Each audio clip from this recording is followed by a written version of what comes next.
Good morning, good afternoon, and good evening, wherever you are in the world. I would like to welcome you to yet another episode of our webinar series, during which we want to introduce you to people and concepts which change the world of UX here and there. Today, we are going to focus on a very particular topic of maps and mapping. So the question might be, what a map or mapping has to do with user experience design and product design, our postgraduate program at the University of Social Sciences and Humanities. Well, you're going to learn today that it has a lot to do with what our students are doing and all of your practitioners of user experience and product design do daily. So a map, a humble map, which is quite useful, as we all know, from time to time, and maybe even more when being at the airport, for instance, all of a sudden you hear your plane departs from Terminal A and Terminal B, then a map becomes even more important, as some of you may know. Today's guest is Jim Kalbach, a person who our students will be definitely familiar with, because as users of Mural, you encountered his work in your challenges during the research stage. The rest of you definitely use this very popular virtual board to share, discuss, and workshop your ideas and the results of our work. Jim today is going to introduce us to the idea of mapping and basically tell us what those maps that I mentioned in the beginning have to do with user experience. So I would like to welcome Jim Kalbach. Jim, very nice seeing you here. Yeah, thanks for having me, Maciek. Look forward to presenting my ideas and hearing what questions people have. So first of all, Jim will tell us the story about maps behind user experience. Afterwards, we're gonna have some questions. I'm sure there's gonna be a lot of them to dig into the topic even more. Jim, again, it's very nice to have you here. The floor is all yours. We are all listening. Okay, fantastic. Thanks again, Maciek. I'm just going to share my screen before you go away. Are you able to see my screen, Maciek? Yes, I do. It's all right. Perfect. Fantastic. As Maciek said, my name is Jim Kalbach. I do work at Mural, the online whiteboard, but I'm also the author of these 3 books. Designing web navigation really reflects my background as a UX designer. And then in the middle there, mapping experiences, that's what we're going to be talking about today. I wrote that book in 2016, but the second edition came out in 2020. I'm also interested in the topic of jobs to be done. Maybe we'll talk about that at another point in time if you'll have me back on the show here. But today I wanted to talk about mapping experiences. And as Maciek mentioned in his introduction, why maps are important when we talk about experience design. I'm going to start with a quote from Steve Jobs, the former CEO of Apple. And in 1997, Apple was actually doing very poorly at the time. They almost went bankrupt. And the management team at Apple asked Steve Jobs to return to the company. He was asked to leave the company that he found. But in 1997, they asked him back. And they said, hey, Steve, can you save Apple from being bankrupt?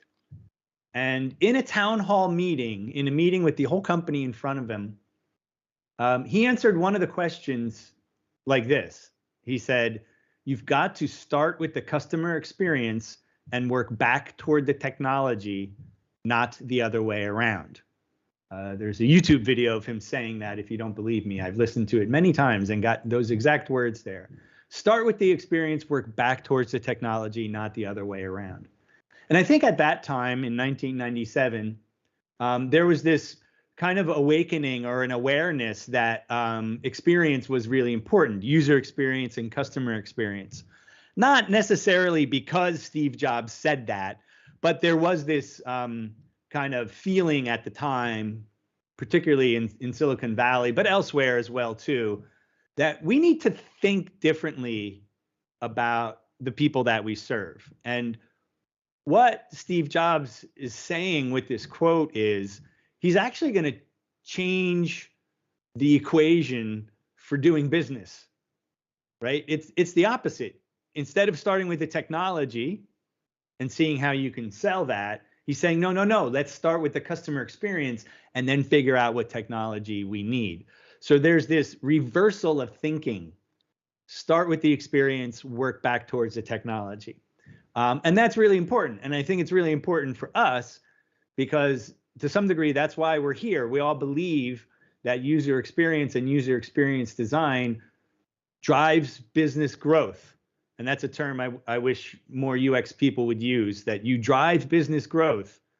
And we all know what happened to Apple, right? Apple was very, very, very successful. It's one of the most profitable companies in the world. I think it's the #1 profitable company in the world right now.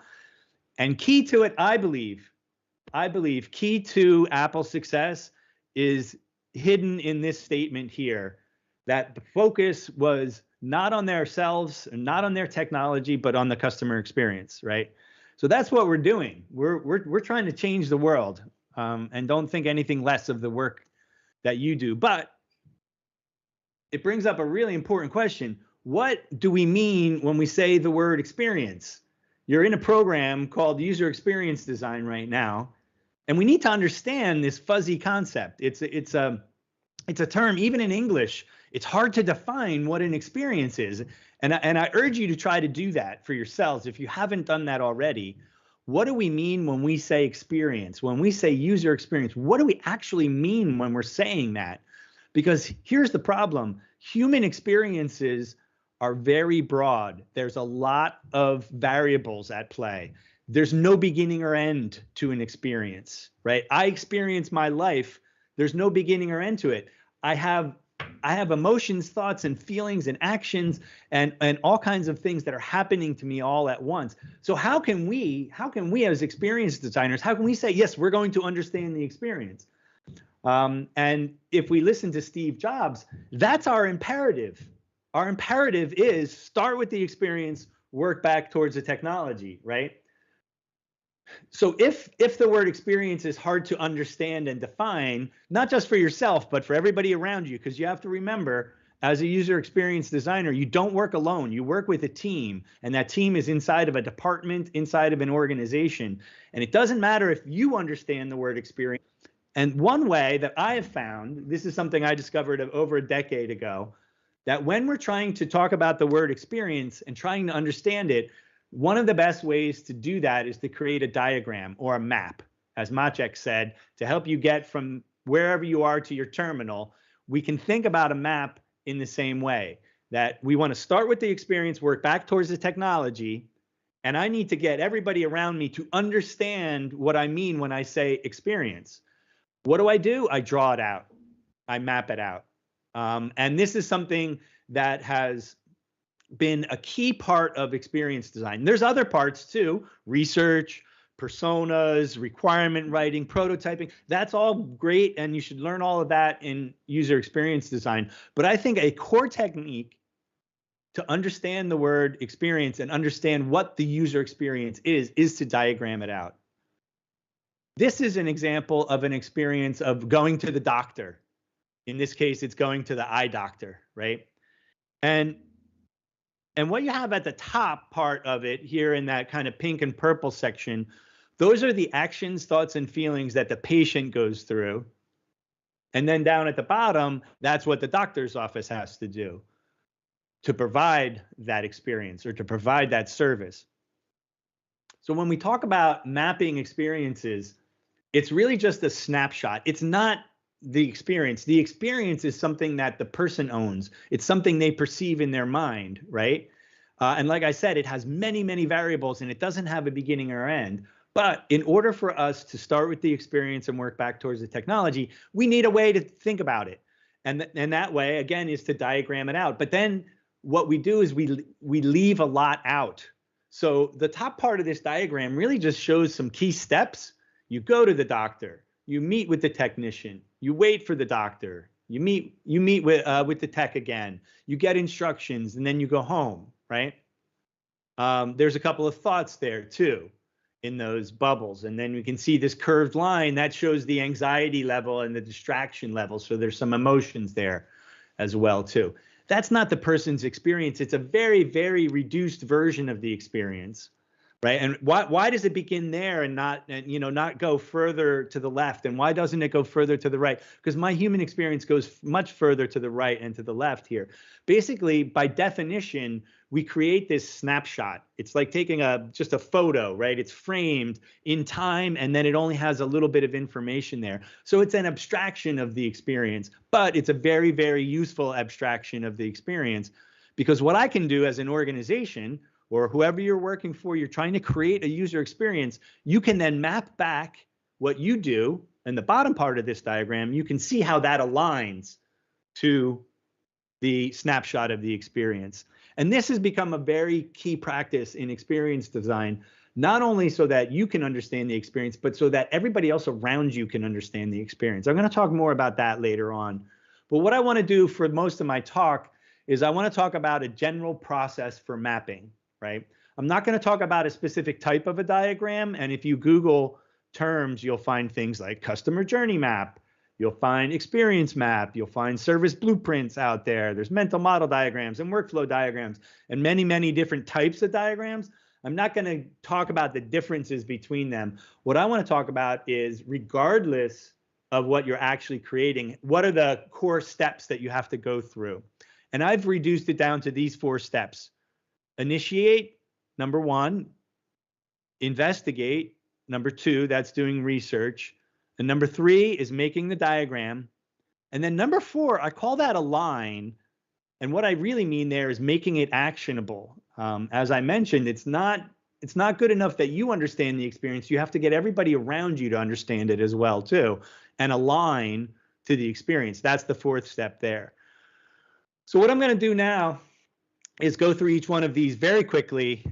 Initiate, investigate, illustrate, and align, and just talk about how do you approach that. So what I want to suggest is that mapping is a core part of experience design, because it allows us to capture an experience in a systematic way and then talk about that with our team. And the way you do it is with these 4 steps. So let's take a look at number 1. You need to initiate the map or the mapping effort, right? The key goal here is making it relevant. As I mentioned, human experiences have a lot of variables, and the beginning and the end of the experience can be variable as well too. So what you have to do is calibrate the way that you're going to map the experience to the questions that your organization has, or the questions that the team has. What are the gaps in knowledge that you have, right? Because you don't want to just make a map of anything. And by the way, you can't map everything in the world, because as I mentioned, human experiences are very rich and thick, and they have lots of variables. So you have to be judicious about what you're going to map. And the key word there is making it relevant to what your team needs or what your stakeholders need, so that there's a match, that you're answering questions that others around you have. And one of the key things to learn, and this is weird for me to kind of start a talk about user experience design and talking about business goals, but really, I think that's core to what experience design is about, is trying to align to what your organization is trying to get done, and really understanding what is the purpose of experience design in the context of the broader business. And I urge you all to learn some of the thinking and the language that your stakeholders, that your sponsors will be using, because they'll say things like, we want to increase revenue, or we want to win new customers, or we want to strengthen our brand. They might want to decrease their costs, right? Or they might want to expand to a different customer base, or it might be a cultural thing. They want to change the culture of their company. These are very top level, high level business goals. The reason why I mention these is because you want to think about, okay, I'm going to create a map. What is the value of doing that activity back to the organization? And one thing that you can say, just as an example, is that if I map the experience, I can find ways to decrease costs, because I can find inefficiencies in the way that we serve our customers, right? So how can you show decreasing cost, right? that's part of what mapping is it has to align to some goal that the people around you, that the business has around you, right? And answering questions or gaps in knowledge that they have. So kind of always start from what's the purpose of, why are we doing this, before you get started. And there's a couple of things that you have to define here. The three key questions that you need to ask anytime you're defining a mapping effort are, what's the point of view, what's the scope, and what's the focus? Let me go over each of those briefly. So the point of view, there's two questions actually there. One is, whose experience are you talking about, right? Sometimes people say, hey, map the experience, right? They'll just give you a brief and say, map an experience. And the first question you should ask is, well, whose experience do you want, right? Because there are many customers and users that you might be servicing. So you have to be specific about the who. And the other question that goes into point of view is, which experience, right? That customers or users have lots of different experiences with your solution, right? It might be more around the purchasing, it might be more around the getting support, it might be around using the actual application, there might be some other learning, there might be other experiences that users have, and you need to not only define the who, but you have to define the what. Those two questions, the who and the what, I call the point of view. The other question is, the second one is scope. When does it begin or end? When does your experience begin or end? As I said, human experiences are continuous, but by definition, we put guardrails on it and we say, no, it's going to begin here and end here. I call that the scope. And then the other thing is, what information are you going to include in your diagram?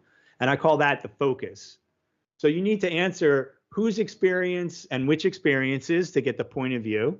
You need to say when it begins and ends, that's the scope. And then you need to say, what are going to be the different types of information that you include in your diagram? That's what it's focused on.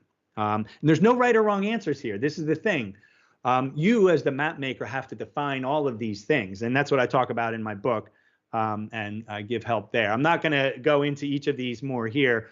Basically, what I wanted to say is you need to try to align the answers to this question with the business goals, right? So the point of view and the scope should help your organization answer questions that they have, so that you make the map relevant. That's the first step, is initiating the project and trying to align the map with the business goals. Second thing you need to do is investigate. You need to make it real. Maps are used to show insight into user behavior, user emotions, and you don't want to just make them up. So I see that where people just make up maps, sit in a room by themselves and just make up a map. You're never going to get to real improvement or innovation that way. That the real insight comes from actually talking to people, observing people, and collecting data about them, and then compressing that and putting that into a diagram. So you need to make it real and get out and talk to people. There are 3 different places where you can find information. This is now input into your diagram. So after you define your target, what type of diagram you're going to create, then you want to fill it in with information, and that comes from these 3 sources. First of all, look at what you already have and what you already know. There might be existing studies or usability tests and things like that that might give you clues. So that's number 1. Number 2, you can talk to people inside of your organization or on your team. I'm assuming you're not working by yourself and that you have other colleagues there. They may actually have some information that you can use to get started creating your map. And very often I find that you can actually sketch out a hypothesis map or an assumed map just from internal knowledge, right? But ultimately, you want to go out and talk to users, and you want to talk to them in a very objective way and a non-biased way, and you want to understand their experience. That's where all the clues for innovation are going to come from, actually, by talking to external users. And as they're talking, you're listening for certain things. The things you're listening for are the things that you defined in your focus. Typically, it's things like actions, thoughts, and feelings. So people ask me, what should I include in my diagram? And that's my standard answer, is actions, thoughts, and feelings.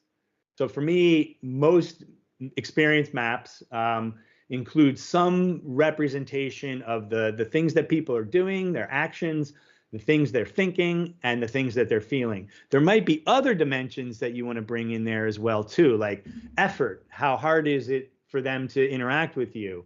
There might be other things around learning and support capabilities that you provide, and so forth and so on. I list a lot of different aspects that you can include in your diagram.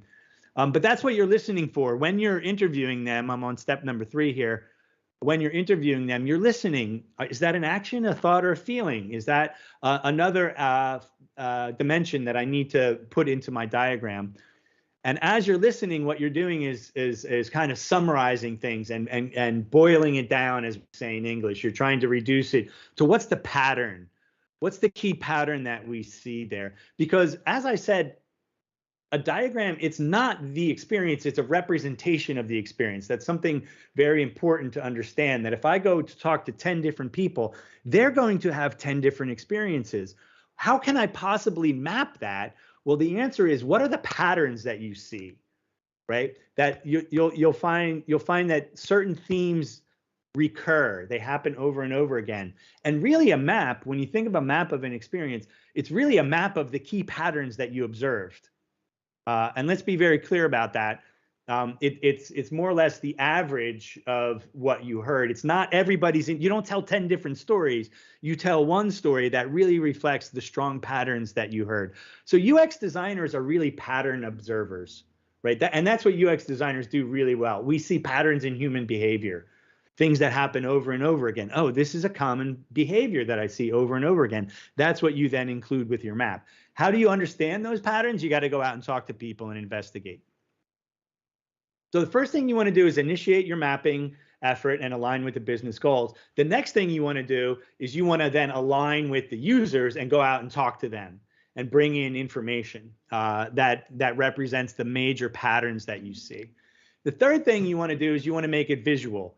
And this is not unimportant. This is not unimportant. The visual aspect of a map is a really quick way and an impactful way to tell a story.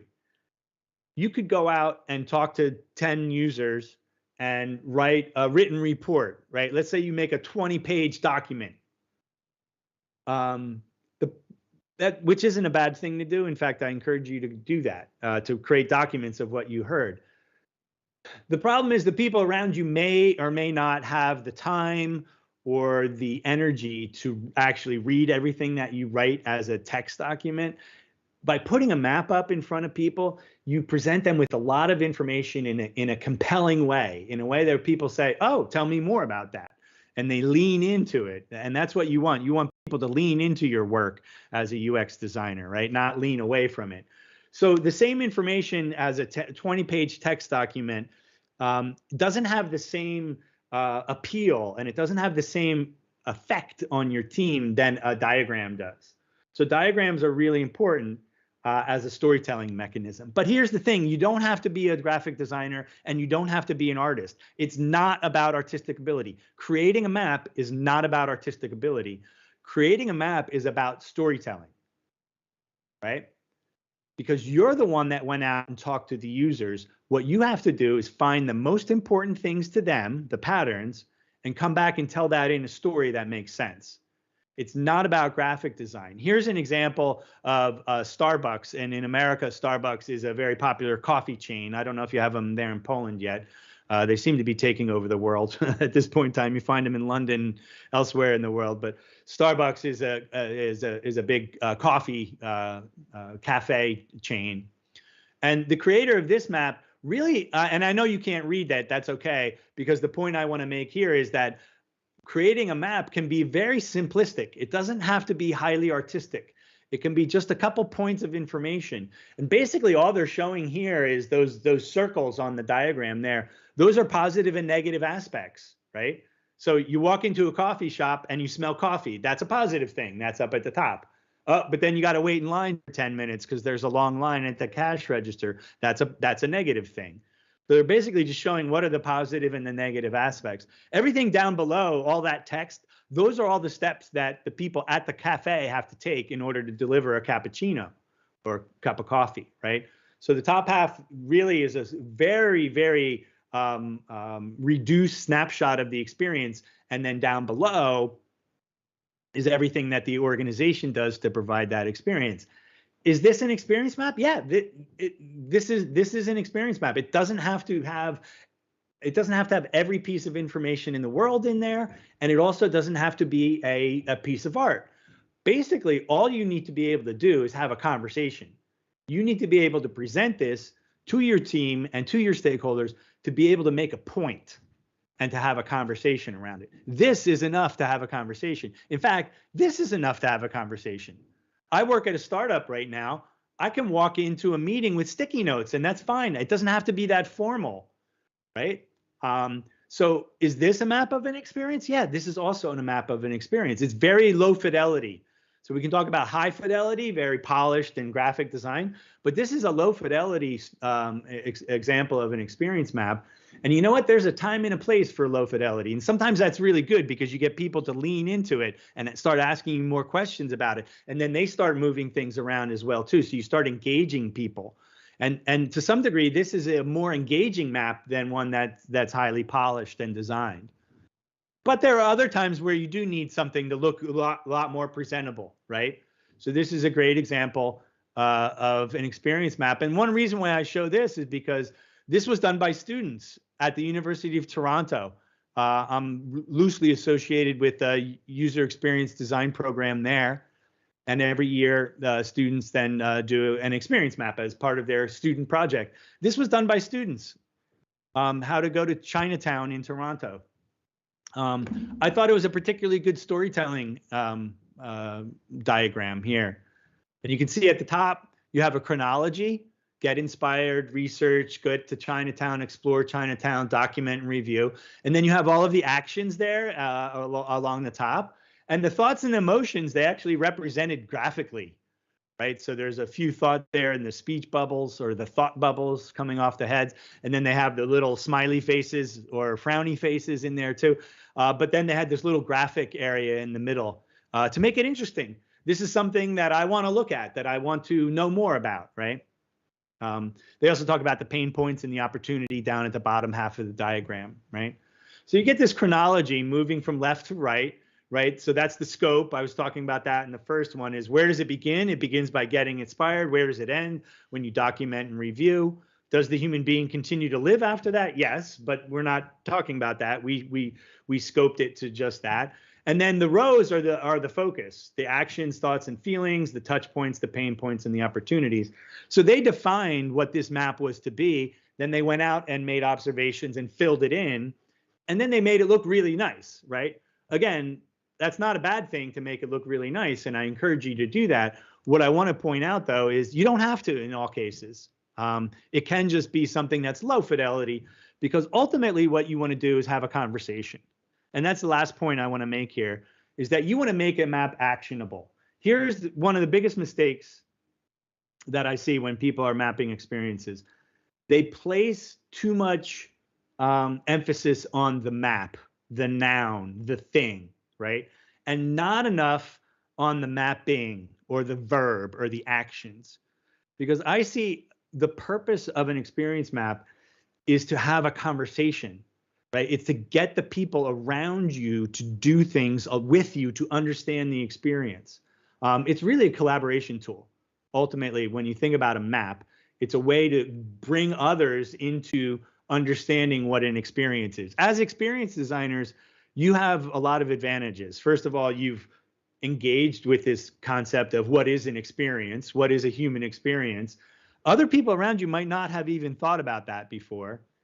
The other advantage that you have is you get to go talk to users, right? Not everybody in your organization will have the same internalized understanding of the user experience.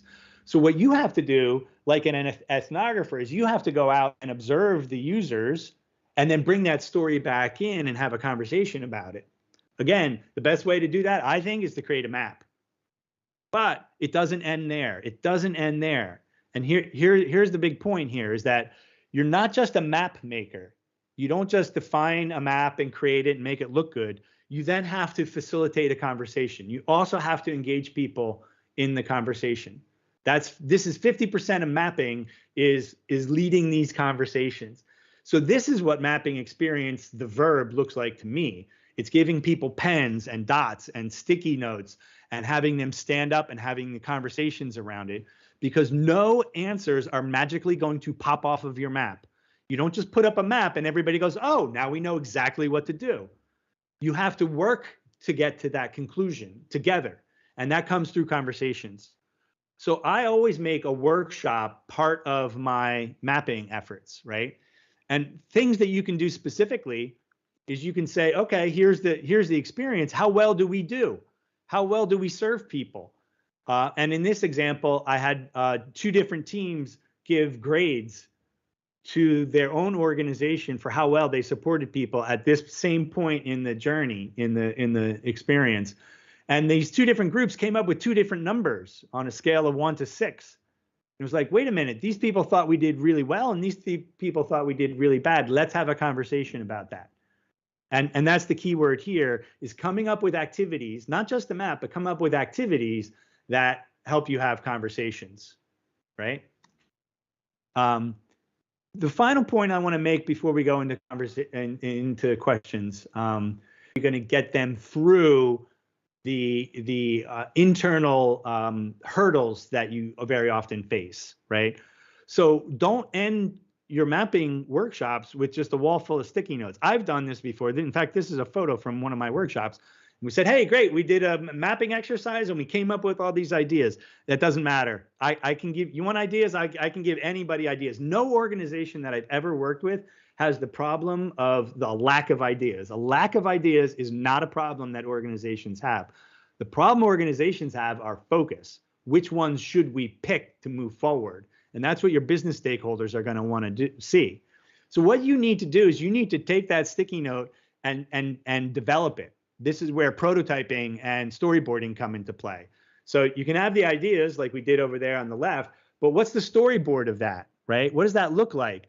Can you make a prototype of that? And with prototyping tools these days, you can actually create prototypes really, really quickly, right? What about a usability test? And sometimes the photo on the right here, this is actually in my workshop. So we put the map up, we brainstormed ideas, we created prototypes, and then we usability tested it right there in the workshop at the end of the second day.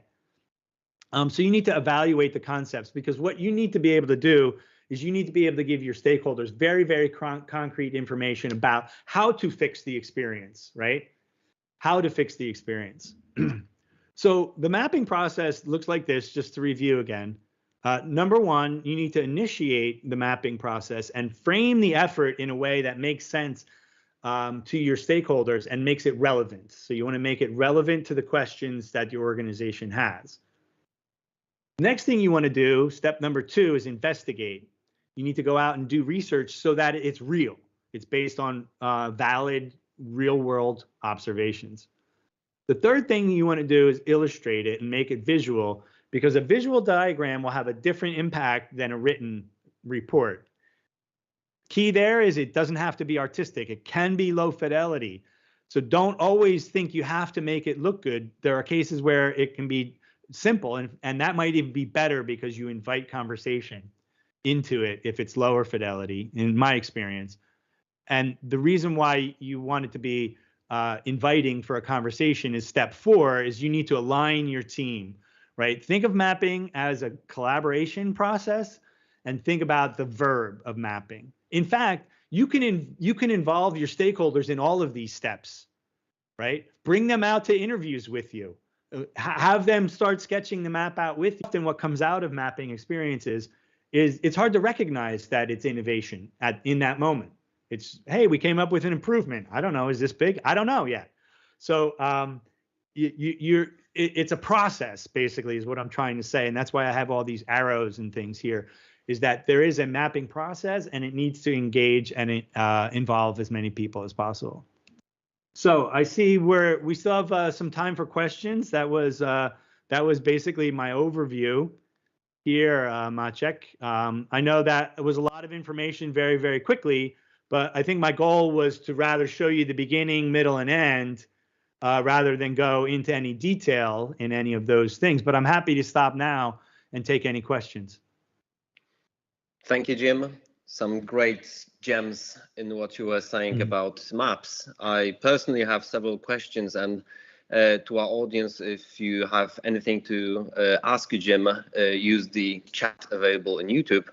And in the meantime, I was wondering about one thing. One group of the students, as we talked before we started the recording, is just finishing the research phase, the discovery phase. I can just imagine how huge a mountain of insights they have to deal with. And I was wondering if you have any tips, tricks, some good practices, some experiences regarding this crucial step when you need to move from research, from this huge pile of great insights into something actionable. What's the first step, basically? Yeah, it's a great point. It's something I learned. I learned the hard way. Let's put it that way, just by doing a lot of these efforts. But there's this moment in the project when you go out to create an experience map, and there's a little bit of faith that you have to have, Maciek, that if you follow this process, that it will come out and it will turn out to be something good, right? But there's this moment in your mind where you're doubting things because you're out there talking to people and observing people, and you just have all this data, and you're like, oh, I don't know how this is going to come together, right? But it's basically two things I think help. I'm going to answer your question with two things. The first is I find that you can very often, even before you talk to the first person, you can very often sketch out a beginning, middle, and end of that experience, right? If I want to talk about an onboarding experience or a service touch point experience, or using my application or whatever you're designing, if that's the experience I designed, you can usually sketch out, well, how does that begin? What's the end of that look like, right? Maybe even some points in the middle. You can usually sketch that out. You might even know some of the actions that people take from data that you have existing. You might even know some of the thoughts and feelings that people have from prior touch points with customers.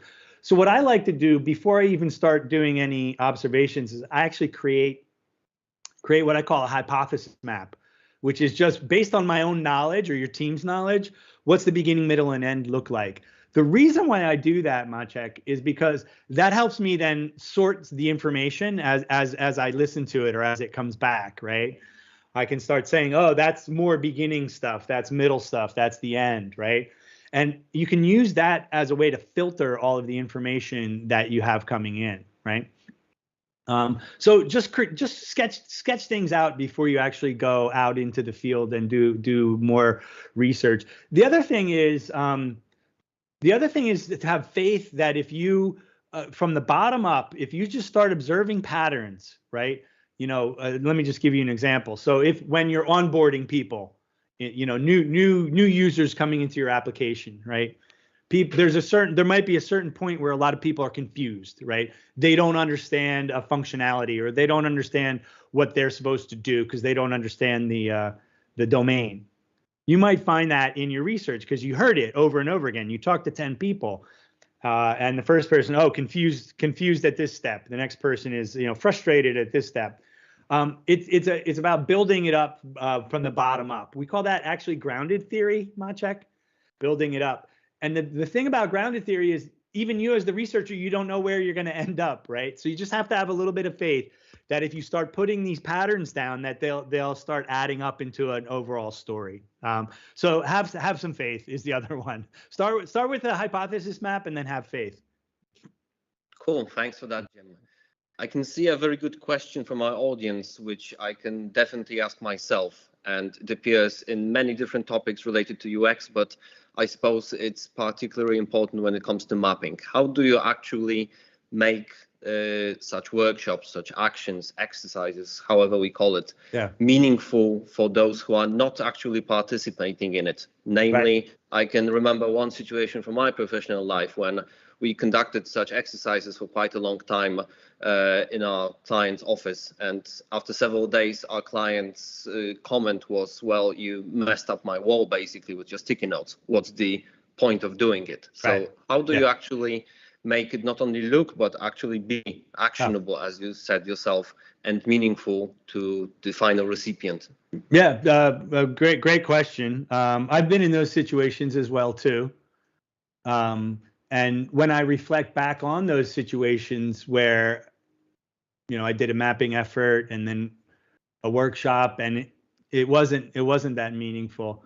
I think two things come to mind. One, the step that I talked about at the beginning, making it relevant.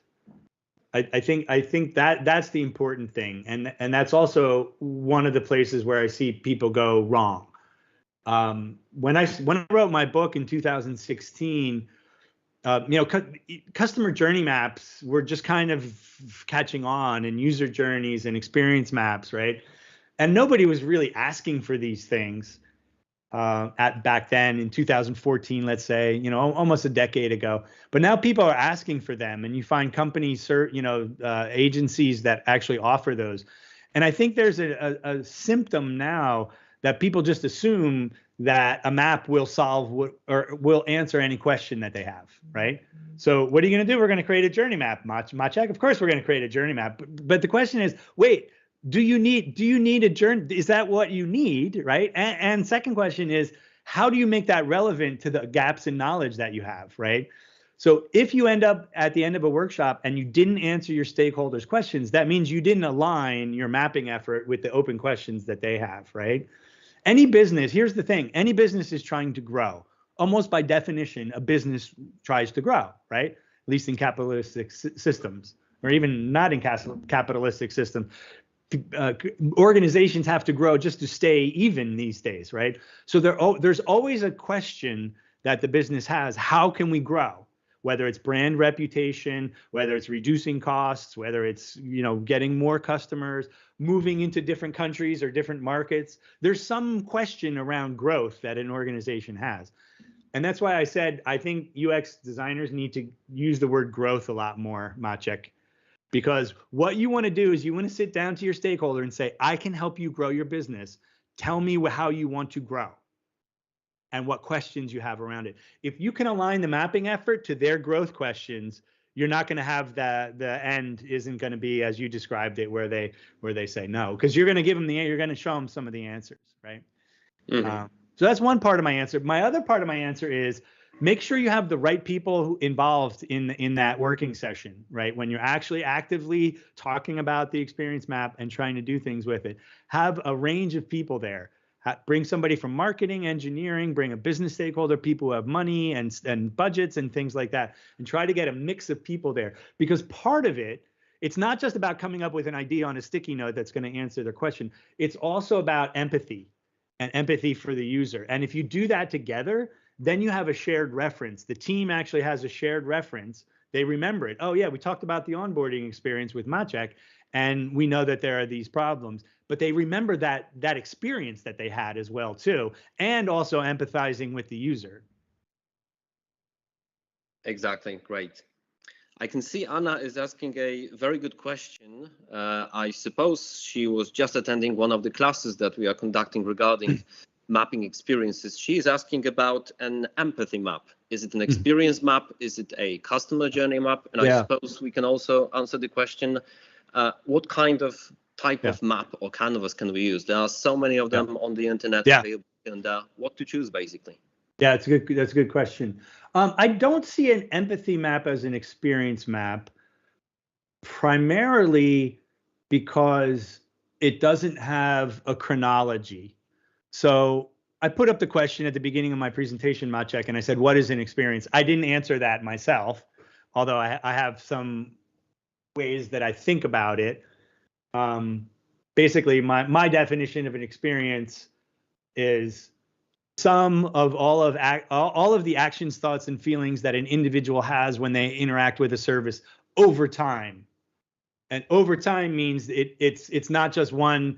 It's not fixed. It's not just a point in time. It's not just one action. It's actually the sum of all of the actions and then the feelings that you have over time. So an experience map for me almost always has a chronology in it, right? There's always some beginning, middle, and end, if it's not arranged in a beginning, middle, and end, there's something that shows the evolution of my emotions, the evolution of my thinking over time, right? And an empathy map is more of a description of a person, not their experience, right? So an empathy map for me is way closer to a persona. In fact, you can almost use an empathy map as a way to substitute for personas, right? So an empathy map is what is the user, what are they thinking, feeling, saying, doing? But it's in general. It's in general is what are they doing as an individual in a specific role, and it's kind of without time. You're thinking about it without time. Whereas an experience map, you're adding the time component to it. And for me, that's the difference there, because when I say the word experience, it's almost always about time and some chronology.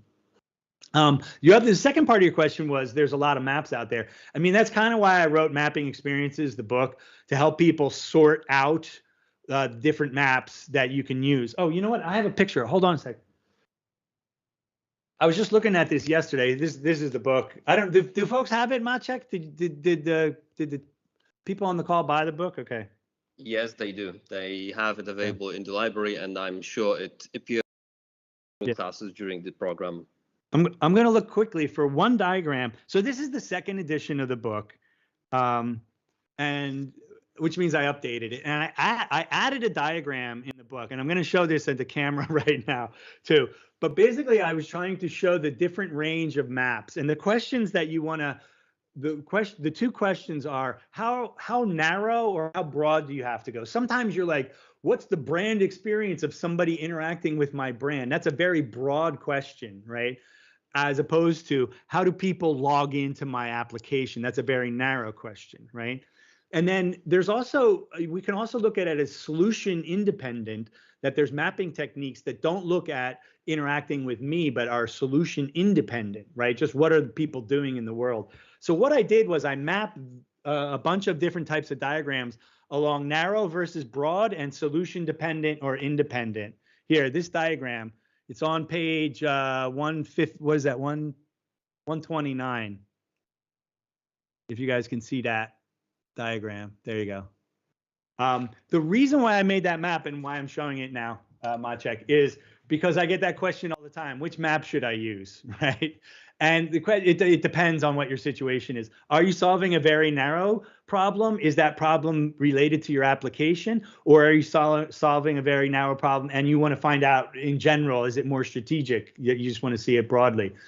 So I tried to come up with ways to explain different things.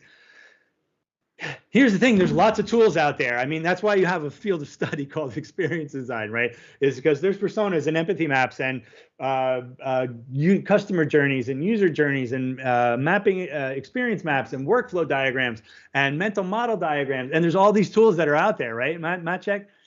Here's my experience. You might need any of them in your job. That depending on the situation, you want to basically you want to have this tool belt like Batman. You know, like Batman has all these different tools and things. Like you want to go out into work and you want to be like Batman, right? He's like, oh, wait, I need an empathy map. No, I need an experience map here, right? And it's really kind of understanding what all those tools are is what experience design is about, I think. Cool, thanks for that, Jim. I'll circle back to the question I had in the beginning about a student's situation with this huge heap of insights and research results.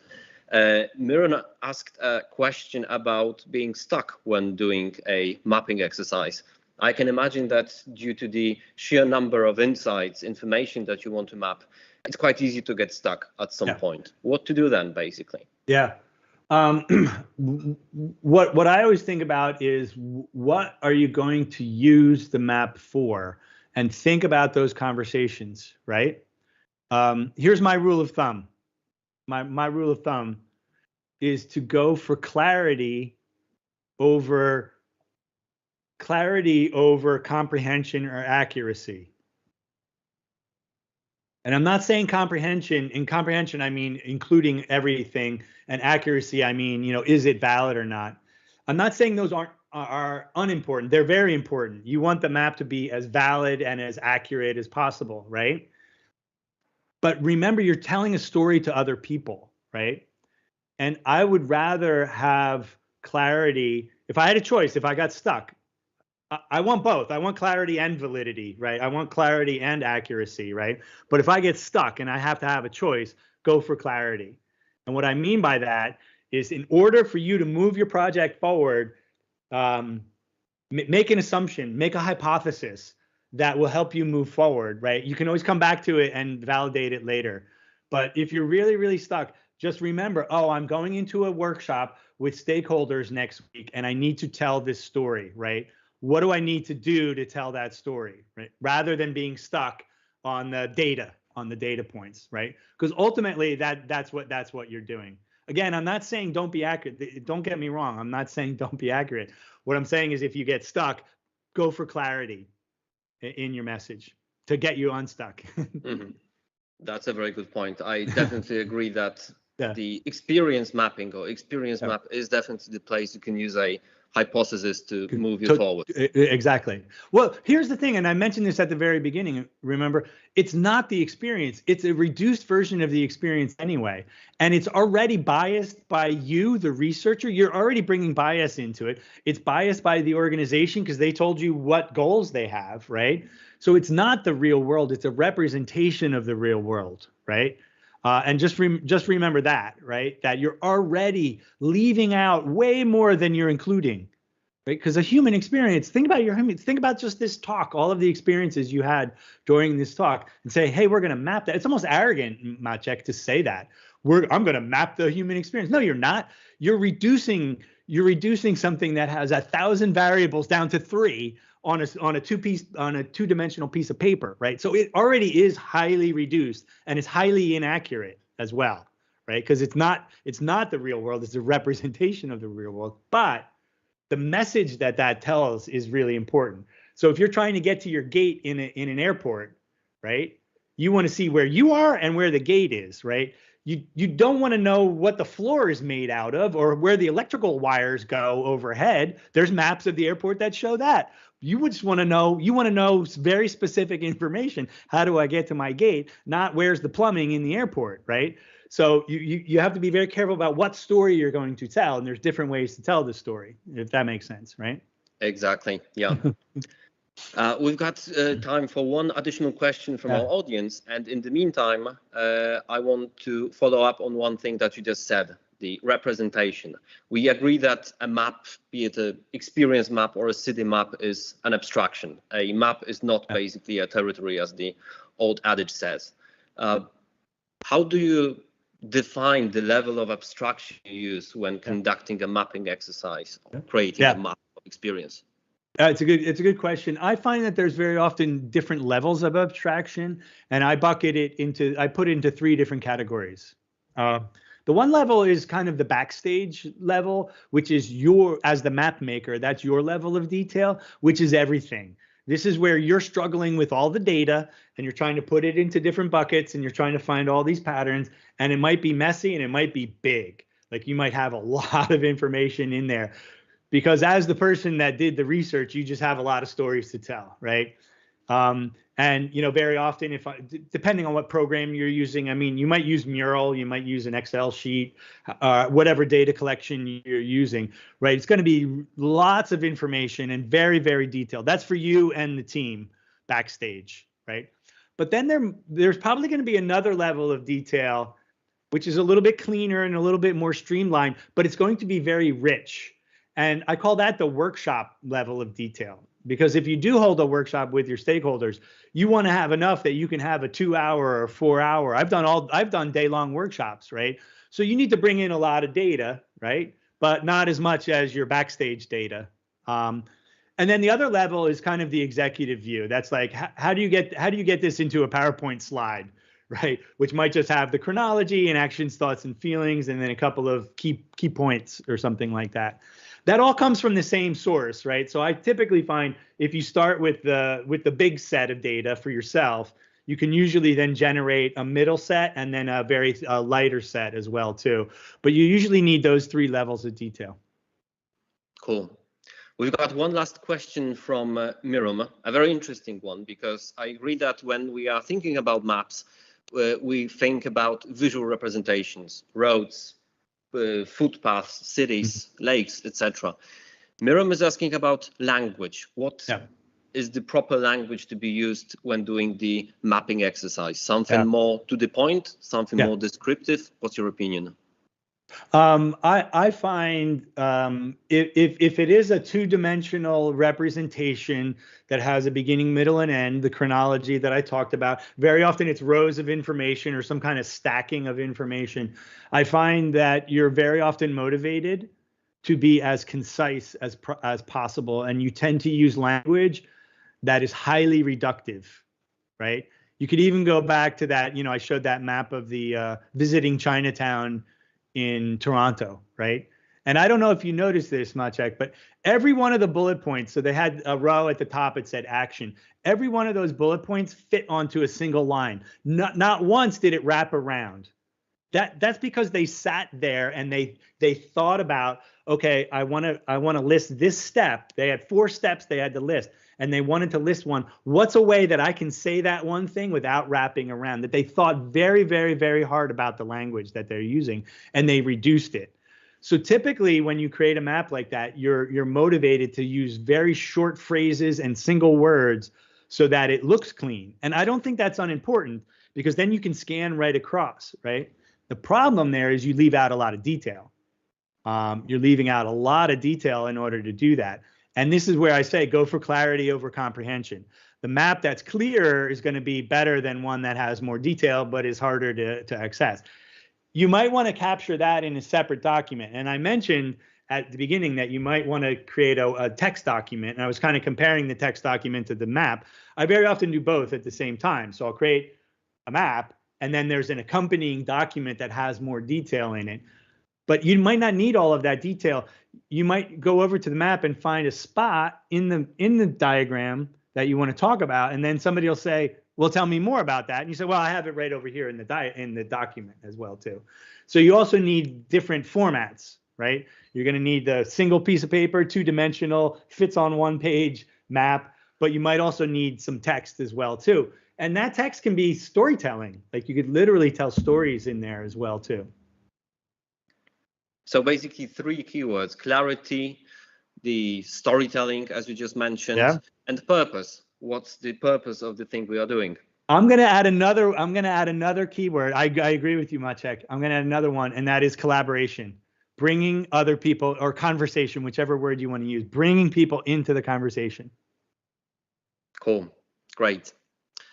When I was just a kid, one of my favorite pastimes with my grandfather was preparing the map of his garden. I just loved creating the map of patches where the carrots should go, where the celery should grow, etc., etc. And it's really interesting, incredible even, to see that this short thing from my childhood is really representative when it comes to creating experience maps, when it comes to doing stuff related to user experience. Jim, thank you very much for your wisdom, for your great tips and tricks. Yeah. It was great seeing you in here. I'm very sure that both our students and all the rest of you who was joining us here today, we're going to go back to what Jim told you about mapping. Remember, purpose, clarity, storytelling, and definitely collaboration. That's for sure. Jim, thank you again for your time and for your wisdom. Yeah. To all of you, thanks for joining us today. Definitely follow us on social media. We're going to be back with such meetings in the near future with next nuggets of wisdom. And until next time, map out the great experiences that you are hearing about, researching, or seeing. Thank you very much. Have a good day, afternoon, or night. See you again.